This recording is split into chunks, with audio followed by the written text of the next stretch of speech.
This is the process the North Dakota Game and Fish Department fisheries biologists do every fall to ensure there's a salmon fishery in Lake Sakakawea. We take our electrofishing boat out and shock the salmon, which allows us to catch them alive. We then bring the salmon to the hatchery where we sort them by males and females and spawn the fish that are ready. Kinsler says the salmon they're catching this fall are smaller than previous years. Because of that, each salmon is going to have less eggs in it, or smaller eggs, which will impact their survival in the hatchery. So we will probably need to collect a few more females than we would have normally anticipated collecting. Our goal is to collect about 1 million eggs. There's a reason the salmon are smaller this year. We're thinking the salmon are smaller because our smelt population, which is the primary forage for salmon in the lake, our smelt are smaller than they used to be at a certain age.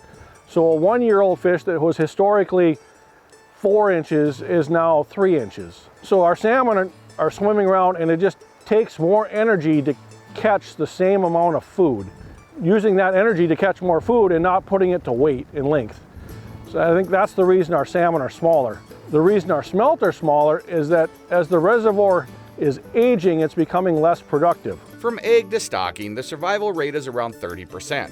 The goal is to stock around 300,000 salmon into Lake Sakakawea next spring. So we're collecting the fish, we bring the salmon to the hatchery, they help us spawn the fish, and once the eggs are collected and fertilized, the hatchery then takes over and takes those fish, hatches them, raises them up to the size we want. Then we will go back in and take the fish from the hatchery and stock them back into the lake. Salmon don't spawn naturally in Lake Sakakawea because there's no clear freshwater streams, which is why this process is necessary. This is Mike Anderson in the North Dakota Outdoors.